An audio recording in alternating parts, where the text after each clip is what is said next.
पुरुषोत्तम मास महात्म्य कथा अध्याय भलाय।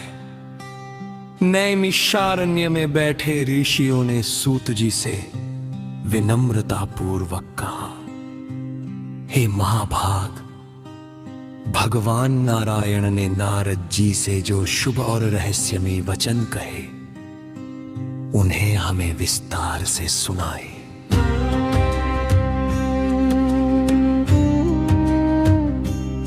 सूत जी बोले, हे श्रेष्ठ ब्राह्मणों, मैं वही कथा सुनाता हूं जैसी मैंने सुनी है, ध्यान पूर्वक सुनिए।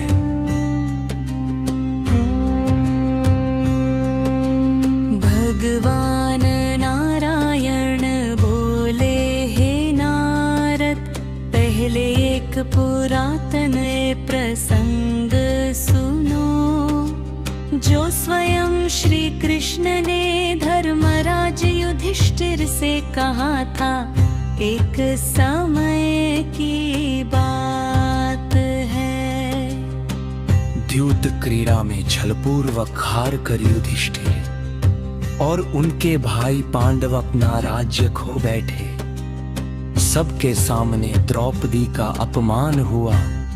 दुष्ट दुशासन ने उसके केश पकड़कर उसे सभा में घसीटा और उसके वस्त्र उतारने का प्रयास किया। उस संकट की घड़ी ने भगवान श्री कृष्ण ने उसकी लाज की रक्षा की। इसके बाद पांडव वनवास को चले गए और काम्य वन में रहने लगे। वहां वे अत्यंत कष्ट में जीवन बिताते थे।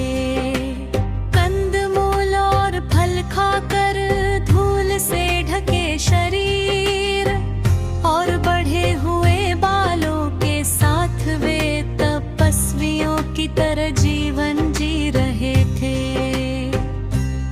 एक दिन भगवान श्री कृष्ण मुनियों के साथ उन्हें देखने वहां पहुंचे। भगवान को देखकर पांडव ऐसे प्रसन्न हुए मानो मृत शरीर में प्राण लौट आए हों।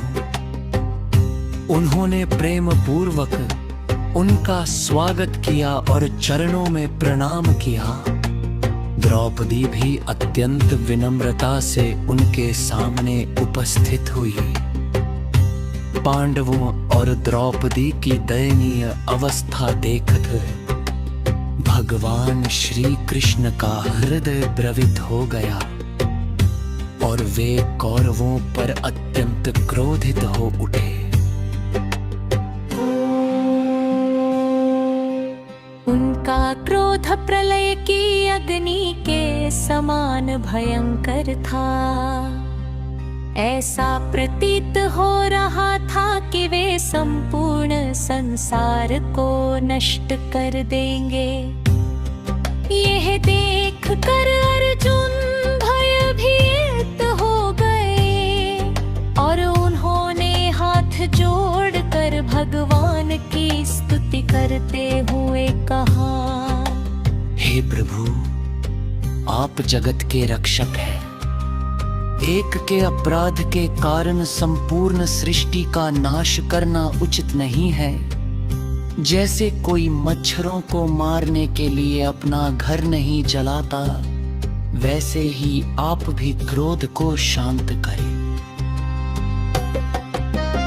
अर्जुन के विनम्र वचनों को सुनकर भगवान श्री कृष्ण शांत हो गए।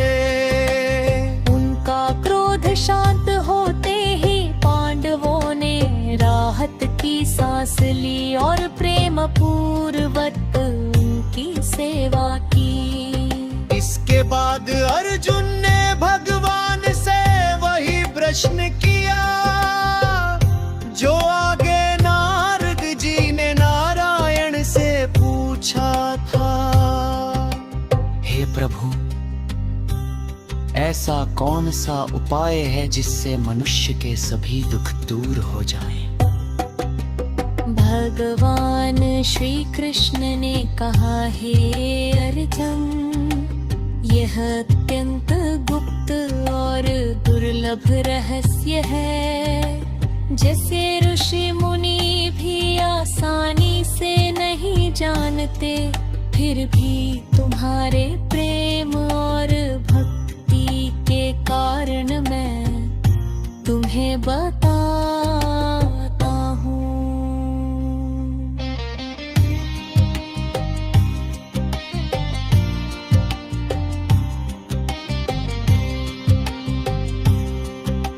उन्होंने आगे समझाया कि इस सृष्टि में हर वस्तु जैसे समय, मास, ऋतु, नदियां, पर्वत, वन, औषधियां, सबके अपने अपने अधिष्ठाता देवता होते हैं जिनकी पूजा से फल प्राप्त होता है।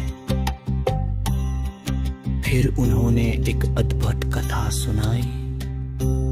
एक बार एक अधिक मास उत्पन्न हुआ, लेकिन उसमें सूर्य की संक्रांति नहीं होने के कारण सभी लोगों ने उसे तुच्छ और अशुभ मान लिया। उसे मलमास कहकर अपमानित किया गया। इस तिरस्कार से वह मास अत्यंत दुखी और निराश हो गया। अंतत वह भगवान विष्णु की शरण में वैकुंठ पहुंचा। वहां भगवान को दिव्य सिंहासन पर विराजमान देखकर उसने अश्रुपूर्ण नेत्रों से साष्टांग प्रणाम किया और अपने दुख को व्यक्त करने के लिए विनती की।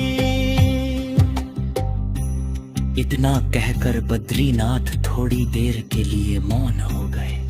तब नारद जी ने उत्सुक होकर पूछा, हे प्रभु, उस अधिक मास ने भगवान के सामने क्या कहा?